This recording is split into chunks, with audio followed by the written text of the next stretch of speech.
Hamlin, the former Hamilton Tiger Cat. How do they stop him in the second half? I believe he's got over 100 yards receiving alone in the first half. Question I wanted to ask you specifically. Do you still feel McLeod Bethel Thompson is a long-term solution as the franchise quarterback? And do you feel Chad Kelly will eventually get his opportunity at some point this season? I honestly think the Sabres will trade him for the right package. So we'll see what happens there. And the Sabres also have won the draft lottery.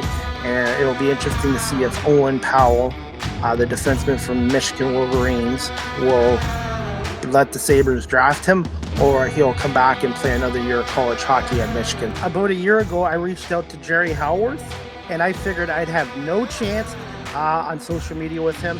He wouldn't even reply back, and within a day or two, he replied back, and he came on my podcast and talked to me for over an hour, and he's also told me how much I've improved in the last year as well. And if I can reach out to Jerry Howarth, I can pretty well reach out to anyone, because he's one of the legends in the sport. His name, but I guess he was only 18 years old, and he wasn't even from Buffalo. He was from Conklin, New York, which is a suburb of Binghamton. Binghamton. Yeah, upstate New York, in a little town of 5,000 people. But what are your thoughts of the pickups of Matt Carpenter and Josh Donaldson? And do you feel that Brian Cashman needs to make another trade before the deadline to add to the starting pitching staff? I'm with Buffalo Bison's color analyst Duke McGuire and Buffalo Baseball Hall of Famer.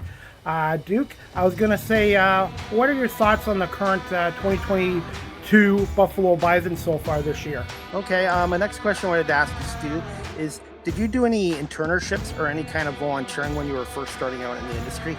Yeah, I can sort of relate doing, I do volunteer work with Rogers TV here, which is, they're a big cable company. They own all the Toronto teams. And when I do hockey games and live broadcasts, I'm always a little bit nervous, but once we get started, then the nerves disappear because you're focusing on what you're trying to do. And can you imagine if they had more playoff spots back in the 80s? The Tigers and the Jays would have been playing a little more in the postseason as well. The producer, Neil, didn't put me on the top cameras, but they put me in behind the net. And basically, Neil said, you might not be on the center ice camera, which is kind of the main ones, but he goes, every camera position is important. I've had to do that a number of times, Eric, where a guest has had an emergency or something come up, and I still wanted to come on, and the show has to go on, so I just talk about what I want to talk about. Yeah. And if somebody comments, I bring their comment up,